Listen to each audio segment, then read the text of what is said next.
Welcome to DRM News. As we usher in 2025, there have been some significant events around the world marking the transition into the new year. Let's start with the celebrations in New Zealand, where the world saw its first fireworks display to welcome 2025. On January 1st, Auckland became the center of attention as the city showcased a stunning fireworks show.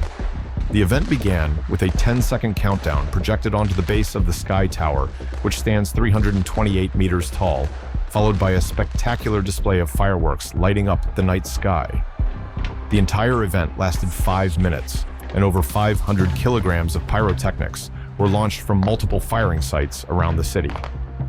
The iconic Auckland Harbour Bridge was also illuminated, adding to the breathtaking display. With a laser light show accompanying the fireworks, New Zealanders were among the first in the world to ring in the new year. This is a long-standing tradition in Auckland, and it continues to captivate people worldwide, marking the arrival of 2025 with vibrant colors and sparkling energy.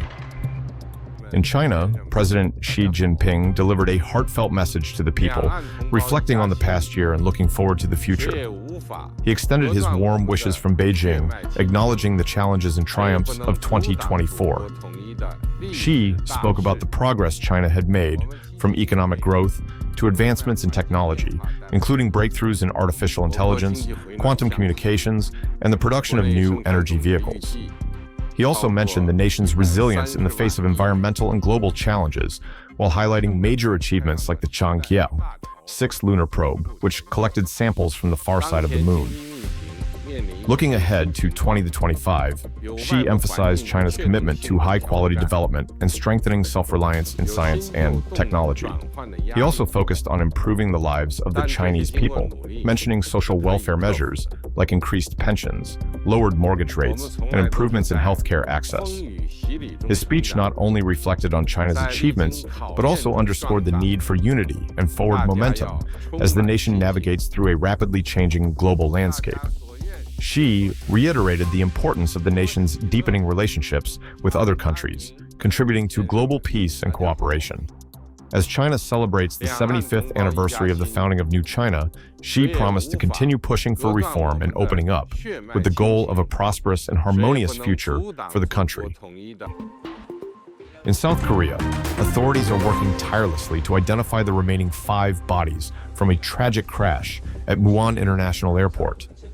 The crash, which occurred on December 31st, left 31 people dead, with 27 bodies already identified. South Korean officials, led by Lee Jin-cheol from the Busan Regional Aviation Administration, assured the public that they were deploying all available resources, including rapid DNA testing, to expedite the identification process.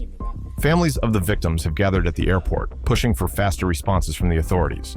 The incident has raised questions about safety features at the airport, particularly concerning a dirt and concrete embankment near the runway.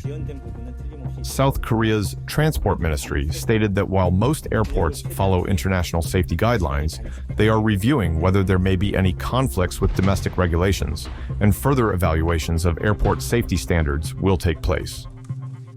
In Argentina, families and survivors of the 2004 Cromagnon nightclub fire gathered to mark the 20th anniversary of the tragedy. On December 30th, 2004, a fire broke out during a rock concert by the band Callejeros at the República Cromagnon nightclub in Buenos Aires. The blaze resulted in 194 deaths and over 1,400 injuries, making it one of the deadliest nightclub fires in history. Survivors recall the terrifying chaos of the night, with closed exits and toxic smoke leading to a panic. The event prompted major changes in Argentina's live music regulations and political accountability, including the removal of Buenos Aires' head of government, Aníbal Ibarra. For many, the tragedy remains a painful memory, one that reshaped the country's safety protocols and cultural landscape. Over in Spain, Real Madrid fans were treated to a special public practice session at the Alfredo Di Stefano Stadium in Madrid to close out the year. Thousands of supporters flocked to the stadium to watch their beloved team during this traditional end-of-year event. Unlike regular practice sessions that take place behind closed doors, this session allowed fans to get a close-up look at the players as they trained. As we wrap up the year, It's evident that the world is stepping into 2025 with a mix of celebrations, reflections, and challenges.